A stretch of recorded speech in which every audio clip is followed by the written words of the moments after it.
քաղաքական կարգավիճակ օրինակ, այլ դա իրականացնում է, որ ընդամենը մարդկանց շատ այն քաղաքացիներ, որոնք չեն ներկայացրել եւ չեն ներկայացնելու, իրենց ինչ է սպասում։ Ոչ մի բան։ Ոչ որևէ վարչական, շատ կարճ կոնկրետ, ոչ մի բան, վարչական տուգանքը համբաց է, չեն կարողանալու տուգանել մարդկանց, ոչ են ներկայացրել, հարկային տուգանք չեն կարող գրել, որովհետև չեն կարող ֆիզիկական անձի մոտ գնալ ստուգման, օրինակ մենք մշտად դիտարկելու ենք, եթե այդ դրույթը, որը որ իրավունք էր վերապահում, գնան ֆիզիկական անձի տան դուռը թակեն եւ մտնեն հարկային ստուգում իրականացնեն, այդ դրույթը մենք հետ ենք ուղարկել։ Հիմա պատկերացրեք, մենք մշտად դիտարկում ենք անում, եթե փորձեցին այս դրույթը հետ բերեն, որ կարողանան ֆիզանցի մոտ ստուգում իրականացնել, այդ ժամանակ մենք ակցիան նորից նոր շունչ ենք հաղորդելու եւ պայքարը շարունակելու ենք։ Այս պահին հարկային որևէ տուգանք գոյություն ունենալ չի կարող, վարչական տուգանք գոյություն ունենալ չի կարող։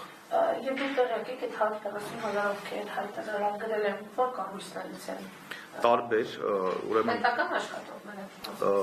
Իհարկե նաև պետական աշխատողներ, որովհետև պետական աշխատակազմին կոնկրետ պարտադրում կար,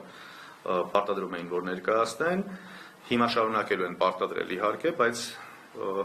նաև պետք է պետական աշխատակազմին խորին շնորհակալություն հայտնել,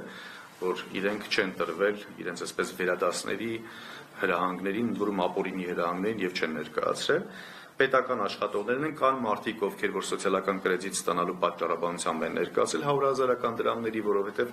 գիտեք, այդ մարդկանց մենք երբևէ չենք էլ ասել մի ներկայացրեք։ Իրենք ունեն ֆինանսական խնդիրներ եւ թեկուզ համալսարանի վճարի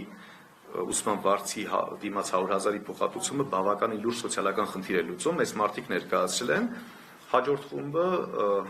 բիզնեսմեններն են, այսինքն կազմակերպությունների բաժնետերը, սեփականատերերն, որոնք որ 2023 թվականին են ներկայացրել, այսինքն 23 թվականի համար 24-ին։ Իրենք այսպես սովորույթի ուժով ներկայացնելով գնացել են։ Այս երեք հիմնական շերտն է ներկայացնողները։